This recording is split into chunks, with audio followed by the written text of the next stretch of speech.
Welcome to our YouTube channel. ನಮಸ್ತೆ ಗೆಳೆಯರೆ, welcome to my fitness challenge day 25. ಇವಾಗ time ಸರಿಯಾಗಿ 4:45. ಎಂದಿನಂತೆ ಇವತ್ತು ಕೂಡ ನಾನು 4:30ಗೆ ಎದ್ದು ನನ್ನ ಜರ್ನಿನ ಸ್ಟಾರ್ಟ್ ಮಾಡ್ತಾ ಇದ್ದೀನಿ. ಇನ್ನೂ ಸೂರ್ಯ ಉದಯವಾಗಿಲ್ಲ, ಆದರೆ ಜೀವನದಲ್ಲಿ ಸೂರ್ಯೋದಯ ಆಗಬೇಕು ಅಂದರೆ ಮೊದಲು ನಾವು ಎದ್ದೇಳಬೇಕು. ನಾನು ಪ್ರತಿದಿನ ಇದೇ ರೋಡಲ್ಲಿ ಓಡಾಡ್ತಾ ಇರ್ತೀನಿ. ಇವಾಗ ನೋಡಿ ಯಾರೂ ಜನನೇ ಇಲ್ಲ. ಅದೇ 7 o'clock ಆಯಿತು ಅಂದರೆ ಈ ಜಾಗ ತುಂಬಾ ಡಿಫ್ರೆನ್ಸ್ ಅಂತ ಫೀಲ್ ಆಗುತ್ತೆ, ಯಾಕಂದರೆ ಅಷ್ಟು ಕ್ರೌಡೆಡ್ ಆಗಿರುತ್ತೆ. ತುಂಬ ಜನ ಈ ಪ್ರಶ್ನೆನ ನನಗೆ ಕೇಳಿದ್ದಾರೆ, ಸರ್ ಯೋಗ ಮಾಡೋದ್ರಿಂದ ಸಣ್ಣ ಆಗ್ಬೋದಾ? ನಿಮಗೂ ಏನಾದರೂ ಈ ಪ್ರಶ್ನೆ ಮೂಡಿದರೆ ದಯವಿಟ್ಟು ಈ ವಿಡಿಯೋನ ಕಂಪ್ಲೀಟಾಗಿ ನೋಡಿ. ಈ ವಿಡಿಯೋದಲ್ಲಿ ಕಂಪ್ಲೀಟ್ ಇನ್ಫಾರ್ಮೇಷನ್ಸ್ನ ಹೇಳಿರ್ತೀನಿ. ನಿಮ್ಗೇನು ಅನಿಸುತ್ತೆ, ಸಣ್ಣ ಆಗ್ಬೋದಾ? ಸ್ನೇಹಿತರೆ, ಮೇ ಬಿ ನೀವೆಲ್ಲ ಇದನ್ನು ಅಬ್ಸರ್ವ್ ಮಾಡಿರ್ಬೋದು. ಇವತ್ತಿನ ದಿನಗಳಲ್ಲಿ ಎಷ್ಟೋ ಜನ ತುಂಬ ದಪ್ಪ ಆಗ್ತಿದ್ದಾರೆ. ಮೇ ಬಿ ಈ ಲಿಸ್ಟಲ್ಲಿ ನೀವು ಕೂಡ ಇರ್ಬೋದು. ತೂಕ ಹೆಚ್ಚಾಗ್ತಿದೆ, ಆದರೆ ಸಮಯ ಕಡಿಮೆ ಆಗ್ತಿದೆ. ಆರೋಗ್ಯ ಬೇಕು ಅಂತ ಎಲ್ಲರೂ ಕೇಳ್ತೀವಿ, ಆದರೆ ಆರೋಗ್ಯಕ್ಕೆ ಸಮಯ ಕೊಡಲ್ಲ. ಇನ್ ಕೇಸ್ ನಮ್ಮ ಬಾಡಿ ಏನಾದರೂ ಕೇವಲ ಒಂದೇ ಒಂದಿನ ಈ ಭೂಮಿ ಮೇಲೆ ಇರಂಗಿದ್ದಿದ್ರೆ ನಾವು ಅದನ್ನು ಎಷ್ಟು ಚೆನ್ನಾಗಿ ನೋಡ್ಕೋತಿದ್ವಿ ಅಲ್ವಾ? ಆದರೆ ನಮ್ಮ ಬಾಡಿ ಕಂಪ್ಲೀಟ್ ನಾವು ಜೀವ ಇರೋವರೆಗೂ ನಮ್ಮ ಜೊತೆ ಇರುತ್ತೆ. ಸೊ ಹಂಗಾಗಿ ನಾವು ಅದನ್ನು ನಿರ್ಲಕ್ಷ್ಯ ಮಾಡ್ತಾಯಿದ್ವಿ. ಸೊ ನಿರ್ಲಕ್ಷ್ಯ ಮಾಡಬೇಡಿ, ಪ್ರತಿದಿನವೂ ನಿಮ್ಮ ಬಾಡಿನ ಕೇರ್ ಮಾಡಿ. ನಾಳೆವರೆಗೂ ವೆಯ್ಟ್ ಮಾಡಬೇಡಿ. ನಾಳೆವರೆಗೂ ವೆಯ್ಟ್ ಮಾಡಿದರೆ ನಿಮ್ಮ ಜೀವನನ ವೇಸ್ಟ್ ಮಾಡ್ತಾ ಇದ್ದೀರಾ. ನಾಳೆ ಎಂಬುದು ಆಳು. ಪ್ರತಿದಿನ ಕ್ಯಾಲೆಂಡ್ರಲ್ಲಿ ಹೇಗೆ ಡೇ ಚೇಂಜ್ ಆಗುತ್ತೋ ಅದೇ ರೀತಿ ಎವ್ರಿ ಡೇ ನಾವು ಕೂಡ ಚೇಂಜ್ ಆಗ್ತಾ ಹೋಗಬೇಕು. ಪ್ರತಿ ಸೂರ್ಯೋದಯವು ನಮಗೆ ಒಂದು ಸಂದೇಶ ಕೊಡುತ್ತೆ. ನಿನ್ನೆ ಏನಾಗಿದೆ ಅನ್ನೋದಕ್ಕಿಂತ ಇಂದು ಏನು ಮಾಡ್ತಿದೀಯಾ ಅನ್ನೋದು ಮುಖ್ಯ. ನಾನು ವೆಯ್ಟ್ ಲಾಸ್ ಮಾಡ್ಕೋಬೇಕು, ಆದರೆ ಅದಕ್ಕಿಂತ ಮೊದಲು ಒಳ್ಳೆಯ ಅಭ್ಯಾಸಗಳನ್ನು ಕಟ್ಟಿಕೊಳ್ಬೇಕು. ಏಕೆ ಅಂತಂದರೆ ವೆಯ್ಟ್ ಲಾಸ್ ಮಾಡೋದು ಒಂದು ಗುರಿ, ಆದರೆ ಜೀವನ ಪೂರ್ತಿ ನನ್ನ ಹೆಲ್ತ್ನ ಫಿಟ್ಟಾಗಿ ಇಟ್ಕೊಳ್ಳೋದು ನನ್ನ ಕರ್ತವ್ಯ. ಕ್ಲಾಸ್ಗೆ ರೀಚ್ ಆದ ಫ್ರೆಂಡ್ಸ್. ಕ್ಲಾಸಿಗೆ ರೀಚ್ ಆದಾಗ ಆಲ್ಮೋಸ್ಟ್ 5:10 ಆಗಿತ್ತು. ಎಂದಿನಂತೆ ಇವತ್ತು ಕೂಡ ಪುನೀತ್ ರಾಜ್ಕುಮಾರ್ ಸರ್ಗೆ ನಮಸ್ಕಾರ ಮಾಡ್ತಾ ನನ್ನ ಜರ್ನಿನ ಸ್ಟಾರ್ಟ್ ಮಾಡ್ತಾ ಇದ್ದೀನಿ. ಯೋಗ ಮಾಡೋದ್ರಿಂದ ತೂಕ ಇಳಿಸ್ಬೋದಾ? ವಿಜ್ಞಾನ ಏನು ಹೇಳುತ್ತೆ? ಬನ್ನಿ ಆ ಪ್ರಶ್ನೆಗೆ ಉತ್ತರ ಹುಡ್ಕೋಣ ಇವತ್ತು. ಗೆಳೆಯರೆ, ಇಂದು ಆಸನಗಳನ್ನು ಶುರು ಮಾಡೋ ಮುಂಚೆ ನಾನು ನಿಮಗೆ ಒಂದು ಸತ್ಯ ಹೇಳಬೇಕು. ಮೇ ಬಿ ನೀವು ಸೋಷಿಯಲ್ ಮೀಡಿಯಾಗಳಲ್ಲಿ ನೋಡಿರ್ಬೋದು, 10 ದಿನದಲ್ಲಿ 10 kg ಕಮ್ಮಿ ಮಾಡ್ಬೋದು, ಈ ಆಸನ ಮಾಡೋದ್ರಿಂದ ನೀವು ಹೊಟ್ಟೆ ಬೇಗ ಕರಗುತ್ತೆ, ಈ ಥರ ಎಲ್ಲ ವೀಡಿಯೋಗಳನ್ನ ನೀವು ನೋಡಿರ್ಬೋದು. ನಿಜವಾಗಿಯೂ ಅದು ಸುಲಭವೇ? ಇಲ್ಲ. ಯಾಕೆಂದರೆ ತೂಕ ಹೆಚ್ಚಾಗಲು ವರ್ಷಗಳು ಬೇಕಾಗಿರುತ್ತೆ. ಒಂದು ಮಗು ಹೇಗೆ ಹುಟ್ಟಿದ ತಕ್ಷಣ ನಡೆಯಲ್ವೋ ಅದೇ ರೀತಿ ನಮ್ಮ ಬಾಡಿನೂ ಕೂಡ. ಸೊ ಆಟೋಮೆಟಿಕ್ಕಾಗಿ ನಿಮಗೆ 3 ಡೇಸಲ್ಲಿ 1 ಮಂತ್ಸಲ್ಲಿ 2 ಮಂತ್ಸಲ್ಲಿ ದಪ್ಪ ಆಗಿರಲ್ಲ, ಅದು ತುಂಬ ವರ್ಷಗಳಾದಮೇಲೆ ದಪ್ಪ ಆಗಿರುತ್ತೆ. ಸೊ ಅದೇ ರೀತಿ ನಾವು ನಮ್ಮ ಬಾಡಿನ ಕರಗಿಸ್ಬೇಕಾದ್ರೂ ಅಷ್ಟೇ ಟೈಮ್ ತೊಗೊಳುತ್ತೆ. ದಿನನಿತ್ಯ ನೀವು ಮಾಡುವಂಥ ಎಕ್ಸಸೈಸು, ವರ್ಕೌಟು, ವಾಕಿಂಗ್ ಆಗಿರ್ಬೋದು, ಸೈಕ್ಲಿಂಗ್ ಆಗಿರ್ಬೋದು, ಜಿಮ್ಗೆ ಹೋಗಿರ್ಬೋದು, ಇವೆಲ್ಲ ಕೂಡ ನಿಮ್ಮ ಮೇಲೆ ಪರಿಣಾಮ ಬೀರಿ ಸ್ಲೋ ಆಗಿ ನಿಮಗೆ ರಿಸಲ್ಟ್ ಸಿಗ್ತಾ ಹೋಗುತ್ತೆ. ಕಡಿಮೆ ದಿನದಲ್ಲಿ ರಿಸಲ್ಟ್ ಬರುತ್ತೆ ಅಂತಂದರೆ ನಿಜವಾಗಿ ಹೇಳಬೇಕು ಅಂತಂದರೆ ಅದು ಸುಳ್ಳು. ಇನ್ ಕೇಸ್ ಬಂತಂದರೆ ಸೈಡ್ ಎಫೆಕ್ಟ್ ಖಂಡಿತ ಇರುತ್ತೆ. ನಾನು ಪ್ರತಿದಿನ ಯೋಗ ಆರಂಭಿಸುವ ಮೊದಲು ದೇಹವನ್ನು ಸಿದ್ಧಪಡಿಸಿಕೊಳ್ಳುವುದಿಲ್ಲ. ಅದರ ಬದಲು ಮೊದಲಿಗೆ ನಾನು ಮನಸ್ಸನ್ನು ಸಿದ್ಧಪಡಿಸಿಕೊಳ್ಳುತ್ತೇನೆ. ಏಕೆಂದರೆ ಚಂಚಲ ಮನಸ್ಸಿನಿಂದ ಆರೋಗ್ಯಕರ ಜೀವನ ಕಟ್ಟುವುದು ಕಷ್ಟ. ಆದ್ದರಿಂದ ಮೊದಲಿಗೆ ಪ್ರಾರ್ಥನೆಯಿಂದ ಸ್ಟಾರ್ಟ್ ಮಾಡ್ತೀನಿ. ನಮಸ್ಕಾರ Mudra. Inhale, chant Omkara.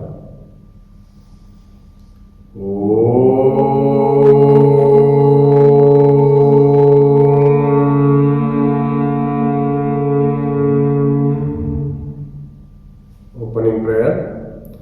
Sahana bhavatu sahanau bhunattu sahaviryam karavavahai तेजस्विनावतीतमस्तु मा विद्विषावहै. ಓಂ ಶಾಂತಿ ಶಾಂತಿ ಶಾಂತಿ. ಇವತ್ತಿನ ಟಾಪಿಕ್ ಬಗ್ಗೆ ಮಾತಾಡೋಣ. ಯೋಗದಿಂದ ವೆಯ್ಟ್ ಲಾಸ್ ಮಾಡ್ಬೋದಾ? ಇದಕ್ಕೆ ತಿಳಿಯೋದಕ್ಕಿಂತ ಮುಂಚೆ ಒಂದು ವಿಷಯ ನಾವು ಅರ್ಥ ಮಾಡ್ಕೋಬೇಕು. ನಮ್ಮ ತೂಕ ಹೆಚ್ಚಾಗೋಕ್ಕೆ ನಾವು ತಿನ್ನೋ ಫುಡ್ಡೇ ಕಾರಣನಾ, ಇಲ್ಲ ನಾವು ವರ್ಕೌಟ್ ಮಾಡ್ದಲೇ ಇರೋದಾ, ಅಥವಾ ನಾವು ಗಮನಿಸ್ದಲೇ ಇರೋ ವಿಚಾರಗಳೇನಾದರೂ ಇದೆಯಾ? ಸೊ ಇವುಗಳನ್ನ ತಿಳಿತಾ ಹೋಗೋಣ. ಸ್ವಲ್ಪ ಜನ ಯೋಗ ಮಾಡ್ತಾರೆ, ಸ್ವಲ್ಪ ಜನ ಜಿಮ್ಗೆ ಹೋಗ್ತಾರೆ. ಇವರಿಬ್ಬರಲ್ಲಿ 6 ತಿಂಗಳಲ್ಲಿ ನೋಡಿದರೆ ಇಬ್ಬರು ಆರೋಗ್ಯವಾಗಿರ್ತಾರೆ ಅಂತ ಕೇಳಿದರೆ ಎಸ್, ಇಬ್ಬರು ಆರೋಗ್ಯವಾಗಿರ್ತಾರೆ. ಏಕೆಂದರೆ ಆರೋಗ್ಯ ಅನ್ನೋದು ಸ್ಪರ್ಧೆ ಅಲ್ಲ, ಇದು ನಮ್ಮ ಜೀವನದ ಬಂಡವಾಳ. ಬಹಳ ಜನ ತೂಕವನ್ನು ಮಾತ್ರ ನೋಡ್ತಾರೆ, ಆದರೆ ಒಳ್ಳೆಯ ಆರೋಗ್ಯ ಅಂದರೆ ಕೇವಲ ಕಡಿಮೆ ತೂಕ ಅಲ್ಲ. ನಮಗೆ ಶಕ್ತಿ ಇದೆಯಾ, ಕರೆಕ್ಟಾಗಿ ನಿದ್ದೆ ಮಾಡ್ತಿದ್ದೀವಾ, ಮನಸ್ಸು ಶಾಂತವಾಗಿದೆಯಾ, ನಮ್ಮ ದೇಹ ಯಾವುದೇ ನೋವಿಲ್ದಲೇ ಕೆಲಸ ಮಾಡ್ತಿದೆಯಾ? ಈ ಪ್ರಶ್ನೆಗಳಿಗೆ ಉತ್ತರ ಹೌದು ಅಂದರೆ ನೀವು ಸರಿಯಾದ ದಾರಿಯಲ್ಲಿದ್ದೀರಾ. ಒಂದು ಎಕ್ಸಾಂಪಲ್ ಹೇಳಬೇಕು ಅಂತಂದರೆ, ಒಬ್ಬ ವ್ಯಕ್ತಿ ಇದ್ದ, ಅವನ ಜೀವನದ ಗುರಿ ಏನಪ್ಪ ಅಂತಂದರೆ ಹಣ ಸಂಪಾದಿಸುವುದು. ಬೆಳಗ್ಗೆಯಿಂದ ಸಾಯಂಕಾಲ ತನಕ ಕೆಲಸ, ವಾರದಲ್ಲಿ 7 ದಿನವೂ ಕೆಲಸ. ಈ ರೀತಿ ಕೆಲಸ ಮಾಡಿ ಬ್ಯಾಂಕ್ ಬ್ಯಾಲೆನ್ಸು ಜಾಸ್ತಿ ಆಯಿತು, ಆದರೆ ಅವನ ಆರೋಗ್ಯ ಕಡಿಮೆ ಆಗತೊಡಗಿತು. ಸೊ ಹಾಸ್ಪಿಟಲ್ಗೆ ಹೋದಾಗ ಡಾಕ್ಟ್ರು ಒಂದು ಮಾತು ಹೇಳಿದರು, ನೀವು ದುಡ್ಡು ಮಾಡಬೇಕಾದ್ರೆ ಆರೋಗ್ಯದ ಕಡೆ ಗಮನ ಕೊಡಲಿಲ್ಲ, ಈಗ ಆರೋಗ್ಯಕ್ಕಾಗಿ ನಿಮ್ಮ ಟೈಮು ಮತ್ತು ಮನಿ ಎರಡನ್ನೂ ಕೊಡಬೇಕು. ಈ ಒಂದು ವಾಕ್ಯ ಅವನ ಜೀವನವನ್ನೇ ಬದಲಾಯಿಸಿತು. ಸ್ನೇಹಿತರೆ, ಇದು ಬರೀ ಕೇವಲ ಕಥೆಯಲ್ಲ, ನಿಮ್ಮ ಸುತ್ತಮುತ್ತ ಇರುವ ತುಂಬ ಜನಗಳ ವ್ಯಥೆ. ದಯವಿಟ್ಟು ನಿಮ್ಮ ಆರೋಗ್ಯದ ಕಡೆ ಗಮನ ಕೊಡಿ. ತುಂಬ ಜನ ಏನು ಮಿಸ್ಟೇಕ್ ಮಾಡ್ತಾರೆ ಅಂತಂದರೆ, ಫಸ್ಟ್ ಡೇ ಫುಲ್ಲು ಜೋಶಾಗಿ ವರ್ಕೌಟ್ ಮಾಡಿಬಿಡ್ತಾರೆ, ಸೆಕೆಂಡ್ ಡೇ ಸ್ವಲ್ಪ ಕಮ್ಮಿ ವರ್ಕೌಟು, 3ನೇ ದಿನಕ್ಕೆ ಮುಕ್ತಾಯ.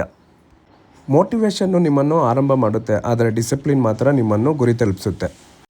ಒಂದು ಮಾತು ಯಾವಾಗಲೂ ನೆನಪಲ್ಲಿ ಇಟ್ಕೊಳ್ಳಿ, ನಮ್ಮ ದೇಹ ನಾವು ಜೀವನ ಪೂರ್ತಿ ವಾಸ ಮಾಡುವ ಮನೆ. ಆ ಮನೆ ಪ್ರತಿದಿನ ಸ್ವಲ್ಪ ಸ್ವಲ್ಪವಾಗಿ ಬಲಪಡಿಸಿ. ಒಂದು ದಿನದಲ್ಲಿ ಬದಲಾವಣೆ ಹುಡುಕೋಕೆ ಹೋಗ್ಬಿಡಿ. ಡೈಲಿ ನೀವು ಇದನ್ನು ಪ್ರಾಕ್ಟೀಸ್ ಮಾಡ್ತಾ ಬಂದರೆ ಆಫ್ಟರ್ 1 ಇಯರು ತುಂಬ ಚೇಂಜಸ್ನ ನೋಡ್ಬೋದು. ಗೆಳೆಯರೆ, ಇವತ್ತು ನಿಮಗೆ ನಾನು 5 ಸತ್ಯನ ಹೇಳ್ತೇನೆ. ಈ 5 ಸತ್ಯ ತಿಳಿದ ಮೇಲೆ ನಿಮಗೆ ಮತ್ತೆ ಆ ಪ್ರಶ್ನೆ ನಿಮ್ಮ ಮನಸ್ಸಲ್ಲಿ ಯಾವತ್ತೂ ಬರಲ್ಲ. ಈ ವಿಡಿಯೋ ಸ್ಟಾರ್ಟಿಂಗಲ್ಲಿ ನಾನು ಒಂದು ಪ್ರಶ್ನೆ ಹೇಳಿದ್ದೆ, ಯೋಗ ಮಾಡೋದ್ರಿಂದ ಸಣ್ಣ ಆಗ್ಬೋದಾ ಅಂತ. ಹೌದು ಗೆಳೆಯರೆ, ಸಣ್ಣ ಆಗ್ಬೋದು. ಅದರ 5 ಸತ್ಯಗಳನ್ನ ಹೇಳ್ತಾ ಹೋಗ್ತೀನಿ. ಮೊದಲನೇ ಸತ್ಯ, ಯೋಗ ಮಾಡೋದು ಶಿಕ್ಷೆ ಅಲ್ಲ. ಯೋಗ ನಮ್ಮ ದೇಹವನ್ನು ಶಿಕ್ಷಿಸುವುದಿಲ್ಲ. ತುಂಬ ಜನ ಅಭಿಪ್ರಾಯ ಏನಪ್ಪ ಅಂತಂದರೆ, ವ್ಯಾಯಾಮ ಮಾಡೋದು ಅಂದರೆ ಶಿಕ್ಷೆ ಅಂತ ಅಂದ್ಕೊಂಡಿದ್ದಾರೆ. ನಾನು ಕೂಡ ನನ್ನ ಚೈಲ್ಡ್ಹುಡ್ಡಲ್ಲಿ ಇರಬೇಕಾದ್ರೆ PT ಮಾಸ್ಟರ್ ಏನಾದರೂ ಎಕ್ಸಸೈಸ್ ಮಾಡಿಸ್ತಾ ಇದ್ದರೆ, ಅಯ್ಯೋ ಯಾಕಪ್ಪ ಈ ಥರ ಮಾಡಿಸ್ತಾರೆ ಅಂತ ಫೀಲ್ ಆಗ್ತಾಯಿತ್ತು.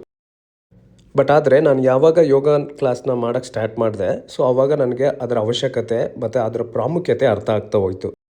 ಯೋಗ ಮಾಡೋದ್ರಿಂದ ನಮ್ಮ ಬಾಡಿನ ಅರ್ಥ ಮಾಡ್ಕೊಳ್ಬೋದು ನಾವು. ತುಂಬ ಜನ ಮಾಡೋ ತಪ್ಪೇನಪ್ಪ ಅಂತಂದರೆ, ಚೆನ್ನಾಗಿ ತಿಂದ್ಬಿಡೋದು, ಆಮೇಲೆ 2 ಅವರ್ ವರ್ಕೌಟ್ ಮಾಡಿಬಿಡೋದು. ಸೊ 2 ಅವರ್ ವರ್ಕೌಟ್ ಮಾಡಿಬಿಟ್ರೆ ಸರಿಯಾಗಿಬಿಡುತ್ತೆ ಅಂತ ಅಂದ್ಕೊಂಡಿದ್ದಾರೆ. ಆ್ಯಕ್ಚುಲಿ ಇದು ಸರಿಯಾದ ವಿಧಾನವಲ್ಲ. ದೇಹವನ್ನು ಪ್ರೀತಿಸಬೇಕು, ದೇಹವನ್ನು ಶಿಕ್ಷಿಸಬಾರ್ದು. ನಮ್ಮ ಬಾಡಿಗೆ ಎಷ್ಟು ಬೇಕೋ ಅಷ್ಟನ್ನು ಮಾತ್ರ ತಿನ್ನಬೇಕು. ಅತಿಯಾದರೂ ಅಮೃತನೂ ಕೂಡ ವಿಷ ಆಗುತ್ತೆ. ಎರಡನೇ ಸತ್ಯ ಏನಪ್ಪ ಅಂತಂದರೆ, ವೆಯ್ಟ್ ಅನ್ನೋದು ಕೇವಲ ಸಂಖ್ಯೆ ಅಷ್ಟೇ. ಜಸ್ಟ್ ಇಮ್ಯಾಜಿನ್ ಮಾಡಿ, ನೀವು ಒಂದು 80 kg ಇದ್ದರೆ ವರ್ಕೌಟ್ ಮಾಡೋದ್ರಿಂದ ನೀವು ಒಂದು 75 kg ಅಥವಾ 70 kg ಬರ್ಬೋದು. ಆದರೆ ಇನ್ ಕೇಸ್ ನಿಮ್ಮ ಮನಸ್ಸೇನಾದರೂ ಇನ್ನೂ ಒತ್ತಡದಲ್ಲಿದ್ದರೆ, ನಿಮಗೆ ಸರಿಯಾಗಿ ನಿದ್ರೆ ಬರ್ತಿಲ್ಲ ಅಂತ ಅಂದರೆ, ಇದು ಸಂಪೂರ್ಣ ಆರೋಗ್ಯ ಅಲ್ಲ. ಸೊ ಯೋಗ ಏನಪ್ಪ ಹೇಳುತ್ತೆ ಅಂತಂದರೆ, ಆರೋಗ್ಯ ಅಂದರೆ ದೇಹ, ಮನಸ್ಸು ಮತ್ತು ಉಸಿರಿನ ಸಮತೋಲನ.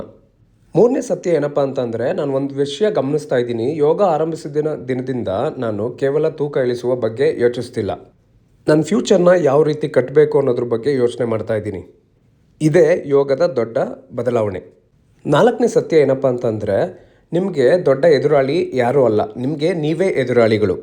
ನೆನ್ನೆಗಿಂತ ಇವತ್ತು ಜಸ್ಟ್ 1% ಉತ್ತಮ ಆಗ್ತಾ ಹೋಗ್ರಿ. 365 ದಿನದ ನಂತರ ನಿಮ್ಮ ಜೀವನ ಸಂಪೂರ್ಣ ಬದಲಾಗುತ್ತೆ. 5ನೇ ಹಾಗೂ ಕೊನೆಯ ಸತ್ಯ, ಸ್ನೇಹಿತರೆ, ನಿಮ್ಮ ಜೀವನ ಕೇವಲ ನಿಮಗಾಗಿ ಅಲ್ಲ, ನಿಮ್ಮ ಕುಟುಂಬಕ್ಕೆ, ನಿಮ್ಮ ಮಕ್ಕಳಿಗೆ, ನಿಮ್ಮ ಕನಸಿಗೆ, ಇವರೆಲ್ಲರಿಗೂ ನಿಮ್ಮ ಅವಶ್ಯಕತೆ ಇದ್ದೇ ಇದೆ. ಹಾಗಾಗಿ ನೀವು ಆರೋಗ್ಯದ ಬಗ್ಗೆ ಹೆಚ್ಚು ಆಸಕ್ತಿ ಮತ್ತು ನಿಮ್ಮ ಆರೋಗ್ಯವನ್ನು ಕಾಪಾಡ್ಕೊಳ್ಳಿ. ನಾನು ಡೈಲಿ ನನ್ನ ಫಿಟ್ನೆಸ್ ಚಾಲೆಂಜ್ನ ಏನಕ್ಕೆ ಸಾಮಾಜಿಕ ಜಾಲತಾಣಗಳು ಹಾಕ್ತಾಯಿದ್ದೀನಿ ಅಂತಂದರೆ, ನಾನು ಒಂದು ವಿಡಿಯೋ ನೋಡ್ಬಿಟ್ಟು ಯಾರಾದರೂ ಇಂಪ್ರೆಸ್ ಆಗಿ ಅವರು ಕೂಡ ಚೇಂಜ್ ಆದರೆ ಇದಕ್ಕಿಂತ ಒಳ್ಳೆ ಮತ್ತು ಸಂತೋಷದ ವಿಚಾರ ನನಗಿಲ್ಲ. ಹಾಗಾಗಿ ನಾನು ಎವ್ರಿಡೇ ಈ ವಿಡಿಯೋನ ಅಪ್ಲೋಡ್ ಮಾಡ್ತಾ ಇರ್ತೀನಿ. ಯಾರೆಲ್ಲ ಸಣ್ಣ ಆಗಬೇಕು ಅಂದ್ಕೊಂಡಿದ್ದೀರಾ ಅವ್ರಿಗೆ ಒಂದು ಕಿವಿ ಮಾತು. ನೀವು ಸಣ್ಣ ಆಗಬೇಕು ಅಂತಂದರೆ ಕೇವಲ ಎಕ್ಸಸೈಸ್ ಒಂದೇ ಅಲ್ಲ, ಅದ್ರ ಜೊತೆಗೆ ಒಳ್ಳೆ ಅಭ್ಯಾಸಗಳನ್ನು ಬೆಳೆಸ್ಕೊಳ್ತಾ ಬನ್ನಿ. ಒಳ್ಳೆ ಅಭ್ಯಾಸ ಇದ್ದರೆ ಎಕ್ಸಸೈಸ್ ಜೊತೆಗೆ ನೀವು ಆಟೋಮೆಟಿಕ್ಕಾಗಿ ಸಣ್ಣ ಆಗ್ತೀರಾ. ಆ ಒಳ್ಳೆಯ ಅಭ್ಯಾಸಗಳು ಯಾವುವು ಅಂದರೆ, ಪ್ರತಿದಿನ ಬೆಳಗ್ಗೆ ಬೇಗ ಎದ್ದೇಳಿ, ನೀರು ಜಾಸ್ತಿ ಕುಡಿರಿ, ಮತ್ತು ಎಕ್ಸಸೈಸ್ ಮಾಡಿ, ವರ್ಕೌಟ್ ಮಾಡಿ, ಜಿಮ್ ಮಾಡಿ, ಸೈಕ್ಲಿಂಗ್ ಮಾಡಿ, ವಾಕಿಂಗ್ ಮಾಡಿ, ಏನಾದರೂ ಮಾಡಿ. ಟೈಮ್ ಸರಿಯಾಗಿ ಊಟ ಮಾಡಿ, ಒಳ್ಳೆ ನಿದ್ರೆ ಮಾಡಿ, ಮತ್ತು ಧೈರ್ಯ ತಗೊಳ್ಳಿ ಲೈಫಲ್ಲಿ. ಯಾರೆಲ್ಲ ಈ ವಿಡಿಯೋ ನೋಡ್ತಿದ್ದೀರಾ, 7 ಡೇಸ್ ಚಾಲೆಂಜ್ ತೊಗೊಳ್ಳಿ. ಪ್ರತಿದಿನ 30 ನಿಮಿಷ ವರ್ಕೌಟ್ ಮಾಡಿ ನೋಡಿರಿ. 7 ಡೇಸ್ ಕಂಪ್ಲೀಟ್ ಆದಮೇಲೆ ನಿಮ್ಮನ್ನು ನಿಮ್ಮ ಮಿರರಲ್ಲಿ ನೋಡ್ಕೊಳ್ಳಿ ಏನೆಲ್ಲ ಬದಲಾವಣೆ ಆಗಿದೆ ಅಂತ.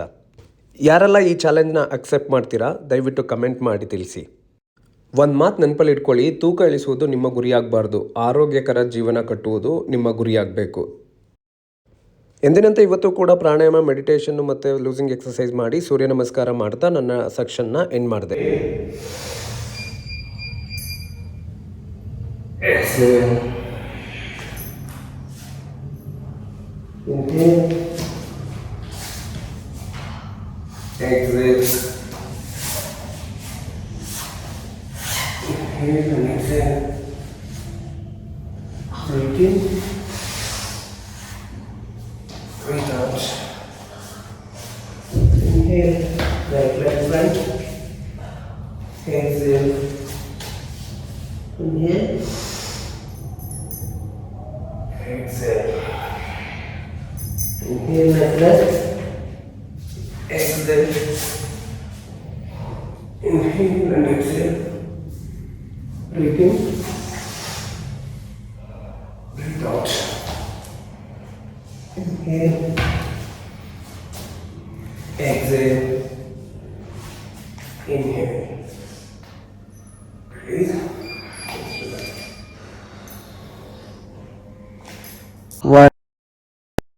ಇದುವರೆಗೂ ಯಾರೆಲ್ಲ ನನಗೆ ಸಪೋರ್ಟ್ ಮಾಡ್ತಿದ್ದೀರಾ ಎಲ್ರಿಗೂ ಧನ್ಯವಾದಗಳು. ಹಾಗೆ ಈ ವಿಡಿಯೋ ಇಷ್ಟ ಆಯಿತು ಅಂತಂದರೆ ನಿಮ್ಮ ಫ್ಯಾಮಿಲಿ ಫ್ರೆಂಡ್ ಜೊತೆ ಶೇರ್ ಮಾಡಿ, ಹಾಗೆ ಕಮೆಂಟ್ಸ್ ಮಾಡಿ.